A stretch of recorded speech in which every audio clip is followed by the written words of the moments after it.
Hi guys, yesterday we have already learnt about the superolateral surface of the cerebrum and its arterial supply, its main sulci and its gyri.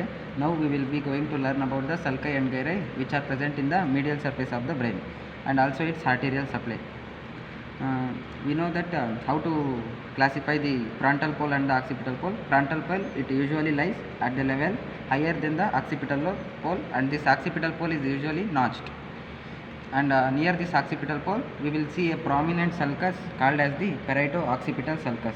It extends superiorlaterally till here, and in order to divide the lobes we will draw a line, imaginary line, extending from this point till the pre-occipital notch, from this point till the pre-occipital notch. And we also know that this is the lateral sulcus which is present in the superolateral surface of the brain, and we will extend this lateral sulcus till it meets the first imaginary line till here. And now we will be going to classify the four lobes. The lobe which is present in front of the central sulcus, the lobe which is present in front of the central sulcus is called as the frontal lobe, and behind the central sulcus and this imaginary line is called as the parietal lobe. And we have extended this imaginary line, right? This lobe which is present behind this imaginary line is called as the occipital lobe, and the lobe which is present below the lateral sulcus and this imaginary extended line is called as the temporal lobe. And now we will discuss about the sulci and gyri that are present in the medial surface of the brain. In order to identify the medial surface, we will be seeing a prominent lateral ventricle which is present. This is the lateral ventricle. This lateral ventricle, it has three horns, having anterior horn, body of the lateral ventricle. This is going posteriorly, called as the posterior horn of the lateral ventricle, and one horn is going inferiorly. This is called as the inferior horn of the lateral ventricle. And immediately above this lateral ventricle we will see the corpus callosum, which is the commissural fiber that connects the two lobes of the cerebral hemisphere.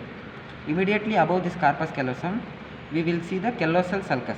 Corpus callosum, above corpus callosum we will see the callosal sulcus, and above this callosal sulcus we will see a prominent gyri called as the cingulate gyrus, and above this cingulate gyrus we will see the cingulate sulcus.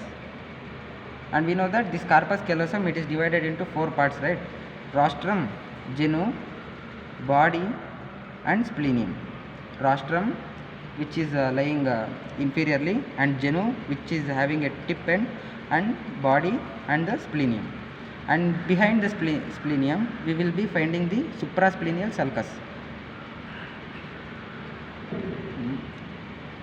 And now we will see how to divide the lobules in this medial surface, where we know that this is the central sulcus in the superolateral surface. It extends till the medial surface, right, and it meets the cingulate sulcus. At the part in front of the central sulcus is called as the medial frontal lobule, and near the central sulcus, which extends till the cingulate sulcus, there will be a U-shaped lobule called as the paracentral lobule. And behind this central sulcus we will be finding a region called as the precuneus. This precuneus lies above this parieto-occipital sulcus and behind this central sulcus. And cuneus, the cuneus is the very important region which lies in between the parieto-occipital sulcus and calcarine sulcus. This is about the sulci and gyri of the medial surface of the cerebrum. And the main arterial supply derived is the anterior cerebral artery, which is the branch of internal carotid artery.